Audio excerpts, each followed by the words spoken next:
කාලය කියන්නේ සරල ගමනක් නෙවෙයි. එය වටයක්.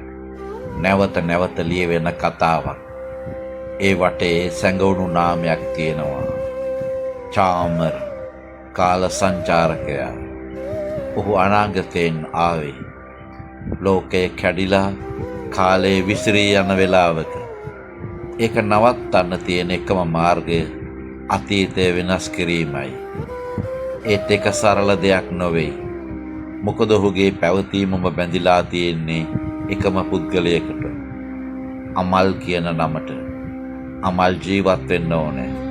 නැත්නම් චාමර් කියන මිනිසා කිසිදාක උපදින්නේ නැහැ. එතනින් පටන් ගන්නවා ඔහුගේ ගමන. සුමේරියානු රජවරුන්ගේ යුගයට. කාලය පාලනය කරන රහස් සොයා අවුරුදු 4,50,000ක් ආපස්සට. ඉන් පසුව ආයෙත් ආපසු යනවා. එතනනුත් ඉදිරියට. මනුෂ්‍යත්වය උදා වෙන කාලයට ශරීරයක් ලබා ගන්න. ඔහු තවදුරටත් මිනිසෙක් නොවෙයි. නමුත් මිනිසෙක් ලෙස ජීවත් වෙන්න ඕනේ. කාලයේ සෙවණැල්ලක් නොවී.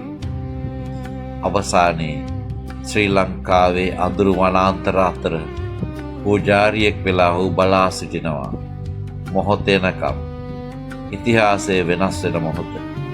බීතියක් ළඟා වෙනවා. අමල් සහ ඔහුගේ මව වෙත. එවිට කාලය නතර වෙනවා. චාමර් සෙවණැල්ලකින් පිට වෙලා යනවා. අමල් වෙතට මෙනවා. ඔයා ජීවත් වෙන්න ඕනේ මට පවතින නම්. මේක කතාවක් නොවෙයි. මේක වටයක්.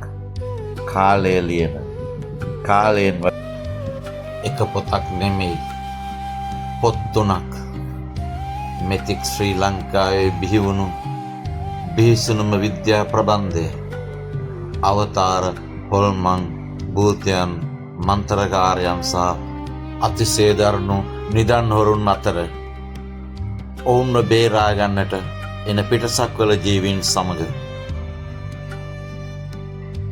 ඒ තමයි චාමර්ගේ නෙත් අදාහගත නොහැකි කතා පුවත.